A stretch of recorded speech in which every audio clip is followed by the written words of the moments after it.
আমাদের কিন্তু এখন কি করতে হবে, বই বই হাতে বই রাখতে হবে সবসময়। খাবে, গোসল করবে, স্কুলে যাবে, বাকি সময়টুকু বই পড়বে, আর বই নিয়েই যেন তোমরা ঘুমিয়ে যাও। আসে না, বই পড়তে পড়তে কিন্তু ঘুম আসে, বই পড়তে পড়তে ঘুমিয়ে দাও।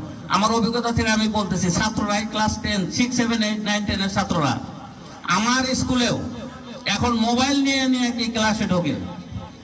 আমরা এদিকে পড়াই, ও করে গিয়ে হাঁটুর নেছে, বেঞ্চের এখানে তো দেখা যায় না, এইখানে মোবাইল দেখা, ও খালি মোবাইল দেখে, সামনের দিকে কোনো ভ্রুক্ষেপই নাই।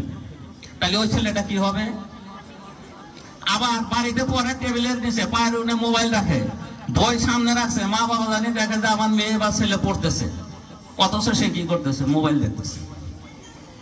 এই কাজগুলো আমাদের করা যাবে না। তোমাদের ভবিষ্যৎ তোমাদেরই গঠন করতে হবে, তাই না? এটা কি করতে হবে?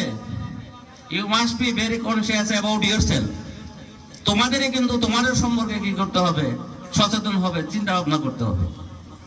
আজকে সময়ের সংক্ষিপ্ত, আমরা এখন খেলাধুলা শুরু করে দিব।